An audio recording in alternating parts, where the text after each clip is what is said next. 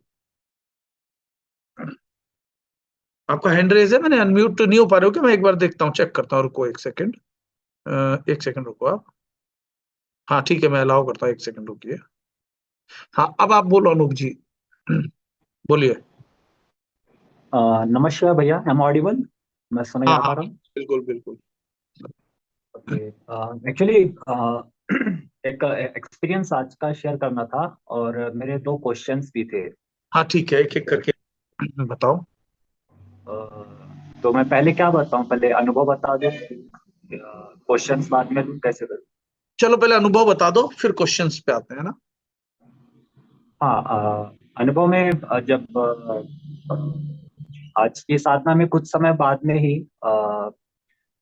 मैं अपने प्राणों को महसूस कर पा रहा था। यानी फर्स्ट टाइम ऐसे हुआ कि मैं अपने प्राणों को सिर्फ, यानी कहते हैं ना कि हम नॉर्मली अगर लेफ्ट से सांस लेनी है या राइट नॉस्ट्रल से सांस लेनी है, तो हमको कुछ करना पड़ता है, कुछ प्रैक्टिस हाँ हाँ ऐसे। हाँ बट हाँ हाँ ऐसा अनुभव हुआ कि अभी मैं सिर्फ सोच के ही अपनी सांसें सिर्फ बदल पा रहे थे। सिर्फ पीड़ा या पिंगला में ही नहीं, बल्कि किसी भी शरीर में माध्यम फ्लो में देख पा रहा था। वेरी जैसे गुड, पानी फ्लो करता है ना, तो पानी जैसे किस किस पैटर्न में जा रहा है, वेरी गुड। तो वैसे तो वो मुझे काफी अच्छा लग रहा था, काफी अच्छा महसूस, क्योंकि मैं हाँ फिर शरीर को अलग अलग कोनों पे ले जाने में मुझे बहुत अच्छा महसूस हो रहा था, मजा आ रही थी वहाँ पे। ओके ओके ठीक है। तो एक तो ये हाँ, ये अनुभव था। और क्वेश्चन मेरे 2 अच्छा, थे। इस अनुभव एक पे मैं था थोड़ी सी कि टिप्पणी कर दूं क्या, थोड़ी सी? हाँ, श्योर श्योर, हाँ बिल्कुल। देखो, क्या है, ये बहुत अच्छा एक्सपीरियंस है आपका, आप थोड़ा सा आगे बढ़े हो। इसमें क्या होता है कि जहां भी अब आप क्या है, प्राणों को लेकर के जा पा रहे थे, जहां पर आपको शक्ति, जहां पे आप प्राण ले जाओगे ना, शक्ति वहां जो है उसको हील करना शुरू कर दी। फॉर एग्जाम्पल, जैसे आप बाई नासिका से दाई नासिका से आती जाती सांसों को अनुभव कर पा रहे थे, तो इसका मतलब यह है सूर्य नाड़ी। जैसे मान लो सूर्य नाड़ी, सांसारिक काम करने तो ताकत की जरूरत होती है, तो सूर्य नाड़ी जागृत जब आपको करनी हो कर सकते हो, यानी सांसारिक कार्य में सफलता प्राप्त कर सकते हो। जहां शांति क्षेत्र होता है ना, जैसे नींद है या और भी, जैसे कविता या जिसमें शांति की आवश्यकता है, तो चंद्र नाड़ी चलानी है तो वो आप कर सकते हो। ये एक शुरुआत है ना। तो नाड़ियों के खुल जाने से, सूर्य चंद्र नाड़ी को जान लेने से, उन पर अब प्राणायाम का मतलब ये होता है कि प्राणों पर आप नियंत्रण करना शुरू हो रहा है, लेकिन अटकना नहीं, कभी ना हो तो टेंशन नहीं लेनी, जो हो रहा है बस उसको तटस्थ भाव से देखना ही साधना होती है। तो ये बहुत अच्छा एक्सपीरियंस है। अब आप अपना प्रश्न पूछना चाहते हो, पूछो। हाँ, मेरे दो प्रश्न हैं। एक हाँ। तो ये था कि नॉर्मली जैसे हम जब कोई चीज पढ़ते हैं या किसी सत्संग में कोई चीज डिस्कस करते हैं, तो we are 100% okay with it. यानी ऐसा नहीं है कि कहीं से अंदर से कोई कॉन्ट्रडिक्शन आ रही होती है कि यार मैं इस चीज से एग्री नहीं करता हूँ, या ये ऐसा नहीं है। जब 100% एग्रीमेंट अंदर से होता है, उसके बाद में भी हम उसको इम्प्लीमेंट क्यों नहीं कर पाते? यानी लाइक मेरा पॉइंट ये है कि वो ब्लॉकर कहाँ है हमारे अंदर ही, कि जब कोई चीज को कंप्लीट एक्सेप्टेंस है तो इम्प्लीमेंट हो जानी चाहिए मेरे अंदर, लेकिन just within half an hour we are all together different person. बिल्कुल बिल्कुल। और वो एक प्रश्न मेरा ये था कि where exactly it's stopping, because हाँ, करना क्या है ये तो सबको पता है, बट वो कुछ एक स्टेप आगे जाके कहीं ना कहीं वो ब्लॉक क्या है, एक ये क्वेश्चन था मेरा। पहले और एक दूसरा का जवाब, फिर इसका जो आपके सवाल के साथ साथ भीतर से मेरे को भी जवाब मिलता है ना, तो फिर वो मिस हो जाएगा। ये बिल्कुल आपने ठीक कहा है। अगर जैसे मैंने जो कुछ कहा वो ठीक भी लग रहा है, आपने उसको एक्सेप्ट भी किया, घंटा 2 घंटा 3 घंटा एक्सेप्ट भी किया, फिर बाद में वो हो नहीं पाता, कंट्रोलेबल नहीं हो पाती है कई बार चीजें। पता है कि ये नहीं करना चाहिए, जैसे फॉर एग्जाम्पल गुस्सा नहीं करना चाहिए, लेकिन सामने ऐसी सिचुएशन आई, गुस्सा आ जाता है ना। हमको पता है कि ये चीज नहीं करनी चाहिए, चीज गलत है, ये सही है, फिर भी अंदर से कोई फोर्स है जो धकेलता है उस और हम उसको उस वक्त समझ ही नहीं पाते हैं, है ना। तो इसमें 2 श्लोक गीता में भगवान कृष्ण ने कहे कि अर्जुन, दैवी, एक श्लोक तो ये है, अच्छे से याद कर लेना, कि दैवी हयेषा गुणमयी मम माया दुरत्यया मामेव ये प्रपद्यन्ते माया मेताम तरन्ते। यानी अर्जुन, जो ये माया है ना, अब जैसे क्रोध है, काम है, ये सांसारिक एक शक्ति है जिसको आप काल कहते हो। काल के कई अर्थ है। काल का मतलब यमराज भी होता है, काल का मतलब जो आपको धकेलने, जो पावर रखता है, आपसे ज्यादा पावरफुल है, वो काल है। तो वो धकेलने की पावर रखता है। कोई भी अब आपको पता है कि क्रोध नहीं करना चाहिए, लेकिन उसको कंट्रोलेबल नहीं हो पाता, यानी भीतर से एक शक्ति आपको धकेल रही होती है। लेकिन अगर आप काल को जीतना चाहते हो, भगवान ने कहा कि देवी ऐसा गुणमयी मम माया दुरत्या मामेव ये प्रपद्यन्ते। प्रपद्यन्ते का मतलब ये नहीं है कि राम राम राम मुख से बोलने वाला नहीं, भीतर अभ्यास से। हर रोज आपको अभ्यास करना है, ऐसा नहीं कि 4 दिन अभ्यास किया फिर 10 दिन नहीं किया, वो चीज खत्म हो जाएगी। यानी ऐसे समझो आप कि जैसे सांस में ले रहा हूँ, सांस निकाल रहा हूँ, जब मैं सांसों पे ध्यान करता हूं तो गैप कम हो जाता है, लेकिन जैसे जैसे हम सांसों पे ध्यान करते हैं तो थोड़ी देर बाद क्या होता है कि सांस तो कम होती जाती है और गैप बढ़ता जाता है। या ऐसे समझो कि जीवन जो है ना, ये शरीर जो है दुखालय का है भगवान ने। तो दुखालय का मतलब यह है कि इस जीवन में दुखी दुख है, लेकिन 2 दुख के बीच में जो थोड़ा सा विराम आता है, हम उसी को सुख मान लेते हैं। लेकिन अगर वो विराम बढ़ता जाए अभ्यास से बढ़ता जाए बढ़ता जाए बढ़ता जाए, और इतना बढ़ जाए कि एक दुख का दूसरे दुख से, अब जैसे मैग्नेट होती है, हर चीज का एक स्पेस के बाद जो प्रभाव है वो खत्म हो जाता है, मैग्नेट का भी खत्म हो जाता है। जैसे ग्रेविटेशनल फोर्स 9.8 न्यूटन है, अगर ग्रेविटेशनल फोर्स के बाहर आप चले जाओ तो आप ग्रेविटेशनल फोर्स तो है, पर ग्रेविटी का फोर्स वो काम आपके लिए नहीं करेगा। तो उस फोर्स से बाहर जाने की प्रक्रिया के लिए क्या करना है आपको? भगवान कृष्ण ने गीता में कहा, अभ्यास योग युक्त है। ये अभ्यास करते रहना है, करते रहना, करते रहना। एक दिन, जिस दिन आपका अभ्यास पक जाएगा तो कौशलम तू कौन है, फिर वो आपको परेशान नहीं कर पाएगा। जैसे किसी की 30 साल से बीड़ी पीने की आदत है, लेकिन उसने आज अभ्यास कर रहा था, छूट नहीं रही थी, लेकिन आज उसने छोड़ दी। अब उसने आज छोड़ दी तो पिछले जीवन की भी छूट गई और आगे की जीवन की भी छूट गई, बशर्ते उसके भीतर वो अभ्यास उसने कर लिया हो कि मेरे को नहीं पीनी। अभ्यास का मतलब ये नहीं कि बीड़ी पीना छोड़ दिया और 10 दिन छोड़ के देखा, ऐसा नहीं। अभ्यास का मतलब रिपीटेडली भीतर वो दोहराता था, नहीं पीनी है, नहीं पीनी है, नहीं पीनी है, नहीं पीनी है। जैसे आप मन को ले लो, मन जो है, आप को सुबह 3 बजे उठना है, लेकिन आप सुबह 3 बजे उठोगे तो मन कहेगा थोड़ा और सो ले, सो ले, सो ले, नहीं उठ पाते हो। लेकिन आप मन को अगर 5 बार रोज समझाओगे ना, उठ सकता है यार, तू उठ सकता है यार, कितनी बार उठा है, 2 बजे भी उठा है, फ्लाइट पकड़नी है तो जब आप मन को रिपीटेडली समझाते हो भीतर से, तो मन मान जाता है और आप उठ भी जाते हो, अभ्यास भी हो जाता है। इसलिए रिपीटेडली जो भी चीज करते हैं, अभ्यास कहलाती है। तो आपको पता है कि हाँ, ये चीज नहीं करनी चाहिए, थोड़ी देर बाद के बाद फिर वो उसका प्रभाव खत्म हो जाता है, तो उसका एक ही उपाय है, मेडिटेशन बार-बार। उस अविनाशी से जुड़ना है। देखो 2 चीजें हैं, या तो आप उस साधना के लिए साधना कर लो जो आपको चाहिए, तो वो छोटी साधना है। छोटी से मतलब मिल जाएगी लेकिन छूट भी जाएगी, क्योंकि माया में क्या होता है, जो मिलता है वो छूटता भी है, जो मिल गया वो चला भी जाएगा। लेकिन अगर आप आत्मा की तरफ दौड़ोगे, मतलब अविनाशी तत्व से, अभी हम धीरे-धीरे जो कपाल पर आने के बाद जो नाद को सुन रहे थे, प्रकाश में जा रहे थे, उस अविनाशी से जुड़ने के बाद क्या होगा, माया, अभी तक हम माया के पीछे भाग रहे थे, फिर माया आपके पीछे भागेगी और आप मुक्त हो जाओगे। फिर माया के पीछे पड़ना नहीं, वापस माया तो पीछे-पीछे भागती हुई आएगी। जैसे कि एक दोहा है ना कबीर साहब का, कि मन तो ये निर्मल हुआ जैसे गंगा नीर, आगे आगे कबीर चले, आगे कबीर चले और पीछे पीछे चले हरि, कहत कबीर कबीर, ऐसे एक दोहा है, एग्जैक्टली मुंह पे नहीं आ रहा है। तो पीछे माया दौड़ती भी आएगी आपके। तो जब तक माया पाने के लिए लगे हो, माया की साधना कर रहे हो, माया मिल भी जाएगी तो छूट भी जाएगी। लेकिन अपने अविनाशी तत्व को जानो, रियल सेल्फ की तरफ जाओ, सारी चीजें स्वतः ही, सारी चीजें, ये जो आपका जो आपने कहा ना कि थोड़े दिन बाद या थोड़े समय बाद ऐसा हो जाता है, वो अपने आप नियंत्रित हो जाएगा। इसीलिए भगवान ने कहा मामेव ये प्रपद्यन्ते, कि जो मुझे ही बसता था। मामेव का मतलब ये नहीं कृष्ण को शरीर नहीं, आपकी आत्मा ही कृष्ण है। मामेव ये प्रपद्यन्ते माया मेताम तरन्ते, तो जो भीतर आपकी आत्मा है ना, उससे कनेक्ट होना है। हमेशा याद रखना है कि मैं आत्मा हूं और ये मैं शरीर नहीं हूं, मैं केवल आत्मा ही परमात्मा है। तो मैं केवल परमात्मा हूं, परमात्मा ही केवल मेरे अपने, बाकी सब त्याज्य है। मैं त्यागू या ना त्यागू, वो एक दिन छूट जाएगी। तो उसकी तरफ से अनासक्त होना है। विवेक का मतलब यही है, आत्मा और अनात्मा को जानना और आत्मा के साथ जुड़ने का अभ्यास करना। जो अविनाशी है उससे जुड़ना, अपने आप को अविनाशी ही समझना और ये अभ्यास करना। ठीक है, कोशिश से होगा, लेकिन ये बार बार प्रैक्टिस से। मैं यही कहने वाला था कि आई एक्सेप्ट विद दैट, लेकिन थोड़ी देर बाद वापस तो यही तो कह रहा हूं, इसका एक ही उपाय है, अभ्यास, अभ्यास, अभ्यास। और अभ्यास कब तक? अंतिम सांस तक। अभ्यास कब तक? अंतिम सांस तक। तो इसी जीवन के अंतिम सांस तक अगर आपका ये अभ्यास रहेगा तो मुक्त हो जाओगे, नहीं तो मुक्त नहीं होगे। वापस से एक शरीर धारण होगा, फिर एक शरीर धारण होगा, फिर एक शरीर धारण होगा, फिर एक शरीर धारण होगा, और मुक्ति नहीं हो पाओगे। इसलिए इसमें हमको टाइम बाउंडेशन नहीं बांधनी है, क्योंकि टाइम बाउंडेशन जैसे ही बांध ली, हम फिर जो है माया में आ गए, बंध गए। टाइम लिमिट से हमें बाहर जाना है। देखो, मैं तो पहले भी था, ये शरीर नहीं था तब भी था, शरीर है तब भी हूं, ये बचपन में भी मैं ही था, मतलब आत्मा। शरीर बढ़ रहा है, बदल रहा है, बूढ़ा हो रहा है, जवान हो रहा है, सफेद दाढ़ी हो रही है, आंखें कमजोर हो रही है, वगैरह वगैरह, लेकिन मैं वही हूँ। अनुभव करने वाला जो बचपन में था, जो छोटे शरीर में था अनुभव करने वाला, वो मैं वही हूँ, अभी भी वही हूँ।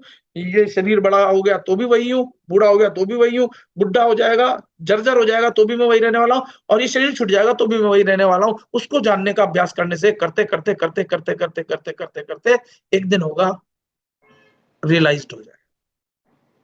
लेकिन आप कहोगे भैया मैं करता तो हूं, लेकिन क्वेश्चन वही है कि क्यों नहीं हो रहा, तो जवाब फिर वही है, अभ्यास। फिर आपका क्वेश्चन वही है, यानी अभ्यास पूरी तरह से नहीं पकाया। अभ्यास, अभ्यास, अभ्यास। एक आदमी ने कहा भाई साहब मैं ऐसे करता हूं, लेकिन मैं साधना तो करता हूं तब तक ये रहता है, लेकिन भरोसा नहीं होता, तो मैं क्या करूं? मैं बोलता हूं साधना। फिर वही इसका प्रश्न, मैं बोलता हूं साधना। तो रिपीटेडली वही चीज है, मैक्रो और माइक्रो यूनिवर्स में फंसे रहोगे। जैसे कि कोई कहे कि अंडा पहले आया या मुर्गी, तो मुर्गी के बिना अंडा नहीं आ सकता, अंडे के बिना मुर्गी नहीं आ सकती। लेकिन मैं कहूं कि जड़, क्योंकि जड़ की कोई जड़ ही नहीं होती, रूट कॉज, जड़ की जड़ नहीं होती। पेड़ है, उसका बीज है, बीज से जड़ बनी, फिर पेड़ बन गया, फिर पेड़ से बीज बने, बीज से फिर पेड़ बना, पेड़ बीज, पेड़ बीज। मैं कह रहा हूँ जड़, बीच में एक अवस्था आती है जड़। वो जड़ दो तरीके से होती है, एक तो दिखती है, एक दिखती नहीं है। वो जड़ पहले अदृश्य थी, दिखती नहीं थी, जड़ तो थी, तभी तो पेड़ बन रहा है बीज से। वो दिखती नहीं थी। एक जड़ है जो दिखती है, लेकिन जड़ जड़ ही है, जड़ की जड़ नहीं होती। जड़ की जड़ देखी है आपने कभी?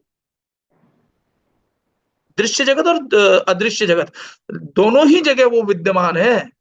ये शरीर है तो भी आत्मा आपके भीतर है, ये शरीर नहीं रहेगा तो भी वो आत्मा रहेगी। वो जड़ की जड़ नहीं होती, आत्मा की आत्मा नहीं होती। आत्मा को पैदा करने वाला कोई आत्मा नहीं होता। आत्मा खुद ही जड़ है, कॉज है, रूट कॉज है, वो कारणों का महाकारण है।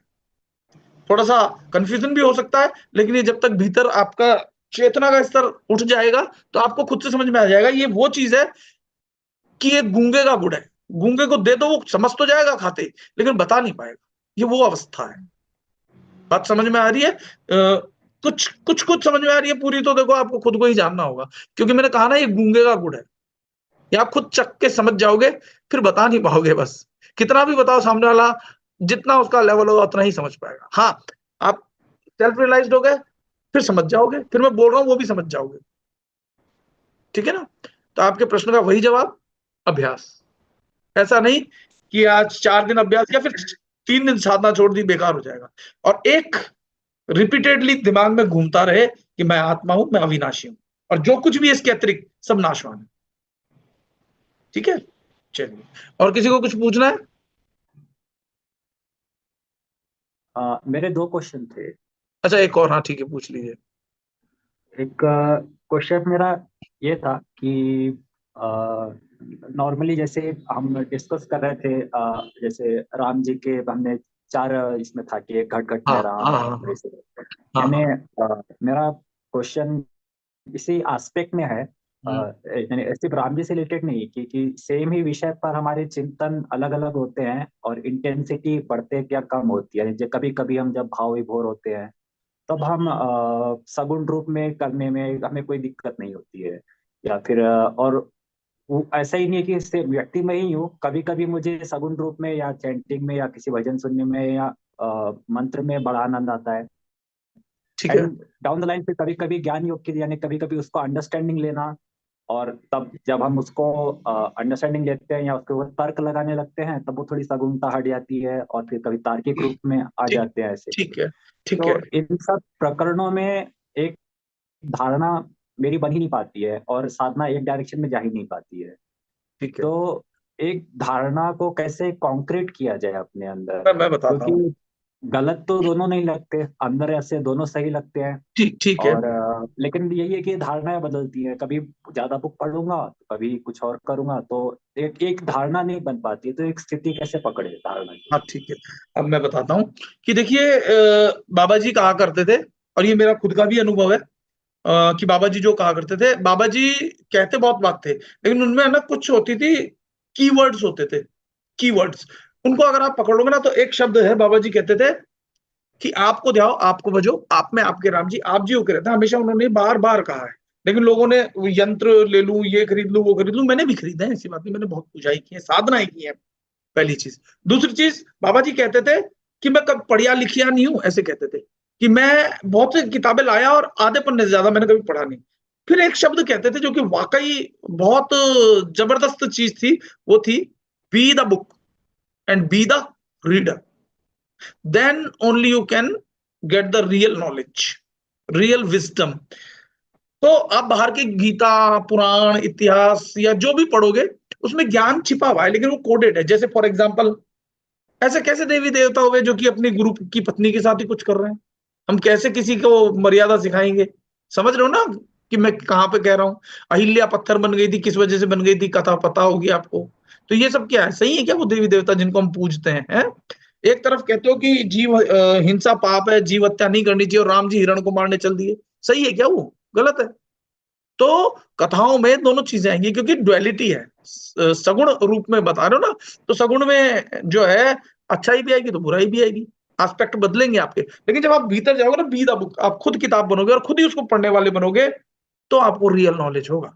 किताबों में हो सकता है गलत भी लिख दिया जाए, किताबों में तो कई लोग, प्रश्न उठता है ना कि ढोल गवार शूद्र पशु नारी ये सब है ताड़न के अधिकारी, बड़ा मुद्दा उठ रहा है। SC ST लोग और जनरल लोगों में बड़ी इसके ऊपर घमासान मचता ही रहता है। इसलिए जो बाहर की किताब पढ़ते हैं, उस किताब को पढ़ के समझने के लिए आपको विवेक चाहिए, विवेक, तीसरा नेत्र जागृत होना चाहिए, पहली चीज। दूसरी चीज, आपको वास्तविक ज्ञान जो है ना आपके भीतर ही है। मेडिटेट करोगे हर रोज, अपनी आत्मा से कनेक्टेड होगे, मैंने आपको बताया यहाँ ध्यान है, यहाँ से होकर के रास्ता जाता है, ये जो है हृदय स्थान है, इस हृदय की गुफा से आपको भीतर जाना है। इस हृदय की गुफा से आप भीतर जाओगे, इतनी बारीक गुफा है चेतना की कि इसमें बाल जितना रास्ता है, बाल जितना, बाल कितना बारीक होता है, उसमें से ऊंट निकल जाए कि दिखने में बड़ा मुश्किल लगता है, लेकिन बहुत आसान है ना, बहुत आसान है। पहली चीज। दूसरी चीज, कभी कभी आपकी भक्ति सगुण की तरफ जाती है, मेरी भी जाती थी, लेकिन सगुण की भक्ति जो है ना प्राइमरी क्लास है ना, first second third class, fourth class, fifth class. आप सोचो, आपके अंदर आत्मा है, परमात्मा आपके अंदर भी है, जो परमात्मा आपके भीतर है मेरे भीतर भी है। ऐसे समझो कि जिसकी भक्ति शिव करते थे, आंख बंद करके बैठे, जिसकी भक्ति राम करते थे, जिसकी भक्ति कृष्ण, जिसकी भक्ति हनुमान जी करते थे, वो आपके भीतर भी है। मैं ये कहना चाहता हूं, उसको पकड़ो ना, सबसे श्रेष्ठ भक्ति वो है। वो हमें कठिन लगती है, शुरू में कठिन लगेगी, जिस दिन रस टपकने लग गया ना, फिर वो वही सच्ची भक्ति लगेगी। फिर आप इन जो दूसरी भक्ति है, मैं उसको काट नहीं रहा हूं सिरे से, क्योंकि वो भी जरूरी है। ऐसा नहीं हो सकता ना कि मेरे को 100वीं सीढ़ी पे जाना है तो मैं पहली सीढ़ी पे चढ़ू ही ना, पहली दूसरी तीसरी चौथी करके ही 100वीं पे चलूंगा। कई लोग कहते हैं मैं तो हवाई जहाज से चला जाऊंगा। और तो भाई हवाई जहाज भी तो कभी पृथ्वी पे होगा, तभी तो ऊपर उड़ेगा, है ना। यानी शुरुआत तो हमेशा नीचे से ही, रूट लेवल से ही होगी। लेकिन जब आप ऊंचाई पे चले गए तो आपको पहली दूसरी तीसरी की किताबें थोड़ी ना पढ़नी है। जब आपने पीएचडी कर ली तो नेचुरल सी बात है आप पीएचडी के आगे की या पीएचडी के आसपास की किताब ही पढ़ोगे। तो जब आप ऐसे समझो कि जब तक मुझे ज्ञान नहीं था, मैं मेरी ही बनाई हुई मूर्तियों की पूजा करता था, उसी के आगे नाक रगड़ता था, ठीक है, तब तक मेरी चेतना कम थी, तब तक ठीक है। लेकिन अब मुझे पता चल गया कि भाई भगवान तो मेरे अंदर है, मेरे पिताजी के अंदर है। मेरे पिताजी कह रहे हैं बेटा खाना लाना, पानी लाना, और मैं उनको खाना पानी तो नहीं ला रहा, और एक तस्वीर के आगे बैठ करके भोग लगा रहा हूँ, लोटे में पानी भर के रख रहा हूँ, छींटे मार रहा हूँ, स्नान करा रहा हूँ, पिताजी को नहीं खिला रहा। अब पिताजी जब जीवित है, जो खा सकते थे, जागृत भगवान थे उनके अंदर, मैंने तब ध्यान नहीं दिया। अब तस्वीर जब पिताजी की फोटो बन गई तो फोटो पे मैं जो है कितना आसान हो गया, छींटे कर देना, खाना रख देना, क्योंकि वो खा नहीं रहे। अब वो टोकने नहीं आ रहे, बेटा ऐसा मत कर वैसा मत कर। तो लोगों को वो भक्ति इसलिए पसंद आती है कि कोई उसमें रोक टोक नहीं है, उसकी स्वच्छंदता है, जब चाहे करे ना करे, जैसे करे तैसे करे, इसलिए लोगों को वो पसंद आती है। पर वास्तविक भक्ति जो है, ये अंतरात्मा में जो आपकी आत्मा है, वही सच्ची भक्ति है, वही उच्चतम भक्ति है। बाकी सब माया है, बाहर की जो मूर्ति तस्वीर, ये सीढ़ी है। जैसे मान लो आपको दिल्ली जाना है, बॉम्बे से हवाई जहाज से आप गए, ट्रेन से गए, तो ट्रेन थोड़ी ना ले जाओगे अपने घर कि भाई मैं तो इसी से आया था। मंजिल मिलने के बाद माध्यम की जरूरत नहीं होती है, लेकिन लोग क्या करते हैं, माध्यम को पकड़े रहते हैं। इस पे एक और उदाहरण देता हूं। रामकृष्ण परमहंस जो थे, जब वो रियलाइज होने लगे थे, देवी माँ उनको दिखने लगी थी, तोतापुरी जी ने कहा बेटा तेरी यात्रा रुक गई है, बस तू मूर्ति में ही अटका हुआ है। तो बोले मैं क्या करूं? बोले मूर्ति को काट तोड़। वो नहीं तोड़ रहे थे। फिर तोतापुरी जी बगल में बैठे, बोले मैं कैसे तोड़ू, कैसे? बोले तलवार से तोड़ दे। बोले तलवार कहां से लाऊं? बोले जहां से तू मूर्ति लाया था। ला नहीं पा रहे थे। फिर बड़ी मुश्किल से जब उन्होंने अपनी माँ के जिनसे उनको आसक्ति हो गई थी, उसी के जब टुकड़े कर दिए, तब वो मुक्त हुए, तब हंस से परमहंस बने थे। इसी प्रकार से जिसको काटा नहीं जा सकता, न तद भास्यते सूर्यो न शशांको न पावक, यद गत्वा न निवर्तन्ते तद धाम परमम मम। जिसको सूर्य प्रकाशित नहीं कर सकता, सूर्य कितना उत्कृष्ट है, लेकिन वो सूर्य भी वहां आकर के एक समय बाद समाप्त हो जाएगा, एक कई लाखों वर्ष बाद सूर्य भी समाप्त हो जाएगा। लेकिन वो सूर्य जो कभी समाप्त नहीं होता, हम वो हैं, उसका अंश है। अंश इसलिए बोल दिया क्योंकि अभी हमारी जो पहुंच है बहुत हाई नहीं है। वास्तव में अंश हो ही नहीं सकता। अंश का मतलब होता टुकड़ा, हिस्सा, और वो तो अखंड मंडलाकार में, उसके टुकड़े किए नहीं जा सकते। टुकड़े सिर्फ इसलिए दिख रहे हैं माया में हम बंद जाने के कारण। समुद्र में एक घड़ा पटक दिया तो घड़े का पानी अलग और बाहर का अलग अलग दिखाई पड़ रहा है। जिस दिन अहंकार वाला मटका फूटा, उस दिन एक के अलावा कुछ है ही नहीं। दो चीजें हैं, एक है बदलते रहने वाला प्रकृति, एक है न बदलने वाला अविनाशी आत्मा। बस दो ही है। आत्मा आधार है, शक्ति आधारित है। काली को शिव के ऊपर पैर रख के बताया ना, वो आधार है। आधार नहीं होगा तो काली कहां टिकेगी? शक्ति है ही उसी से। जब वो बेस ही नहीं है तो टिकेगा कैसे? बेस चाहिए ना। तो शिव आधार, शक्ति आधारित। बात समझ में आई आपको? इसलिए भीतर ही जाना है। सर्वोच्च भक्ति वही है। मन लेके आता है नीचे वाली भक्ति में आनंद, ताकि वो सोचता है कि ये भटक जाए कैसे भी भटक जाए, क्योंकि मन का आप आहार हो। मन आपका भोजन करता, भक्षण करता है, हर बारंबार आपका नया शरीर बनाता है, फिर आपके शरीर को खाता है, बनाता है, खाता है। जैसे हम क्या करते हैं, हम भी तो क्या करते हैं, काल के दूध हम कैसे हैं, हम अनाज लेते हैं, सारा नहीं खाते, थोड़ा सा रख लेते हैं बीज रूप में, फिर बो देते हैं, फिर पैदा होते हैं, उसमें से सारा खा जाता है, थोड़ा रख लेते हैं बोने के लिए। ऐसे ही वो जीवात्मा को रख लेता है, आत्मा नहीं बनने देता, पकड़ के रख लेता है।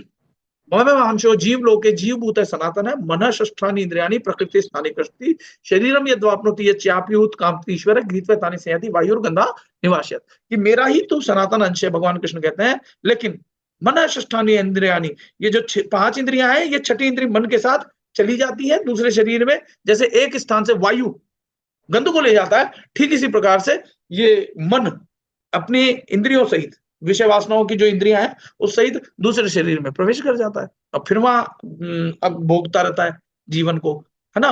और फिर उसके शरीर को काल खा जाता है। तो ये काल का मतलब ये भूत वर्तमान भविष्य जो हमारे शरीरों को खा रहा है। अगर काल से परे जाना है, अकाल पुरख तक जाना है, तो उसके लिए अपनी अंतरात्मा, आत्मा को कैद में डाल रखा है। क्या मक्का, क्या काबा, क्या काशी, ये काशी आपका शरीर है, ये मक्का मदीना आपका शरीर है, ये अयोध्या वास्तव में आपका शरीर है। बाहर की अयोध्या तो सांकेतिक है, बाहर के राम तो सांकेतिक हैं। असली अयोध्या ये शरीर, और इसके भीतर आपके राम बैठे हैं।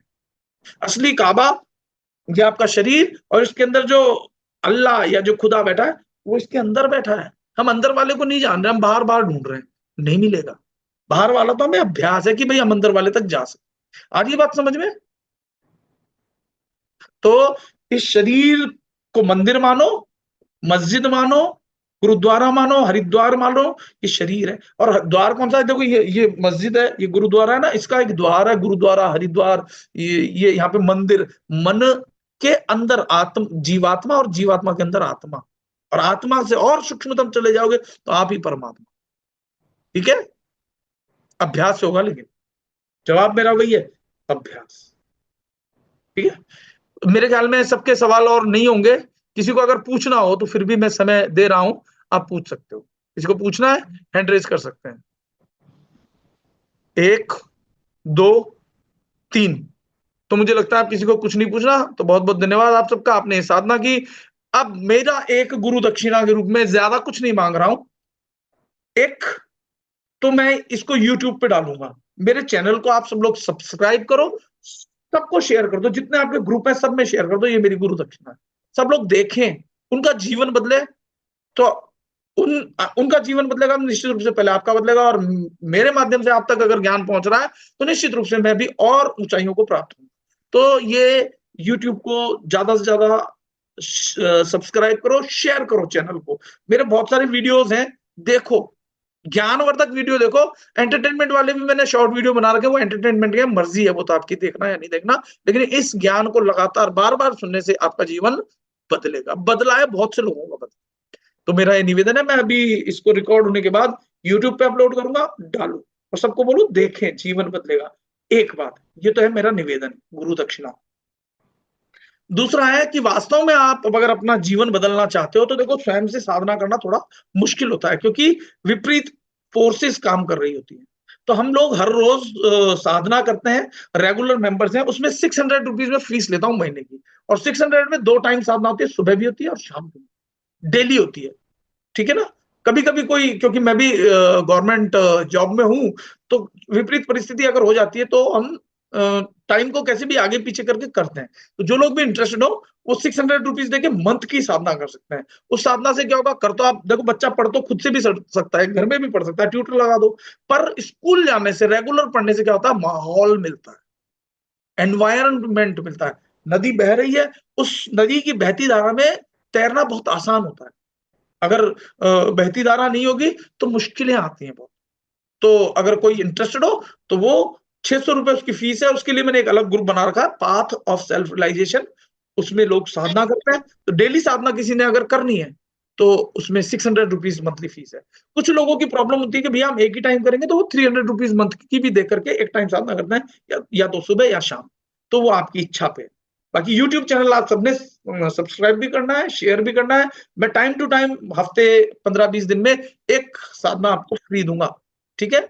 और रेगुलर साधना का मैंने बता ही दिया, रेगुलरिटी का क्या फर्क पड़ता है, क्योंकि रेगुलर करने से आप इसी जीवन में निश्चित रूप से सफल हो। ठीक है। तो धन्यवाद। जय नित्यानंद। नमः शिवाय। Bless you all. तो आज की रिकॉर्डिंग तो मैं यही बंद करता हूँ, इसको मैं अपलोड कर दूंगा। आप लोग जो है इसको देखना और शेयर करना।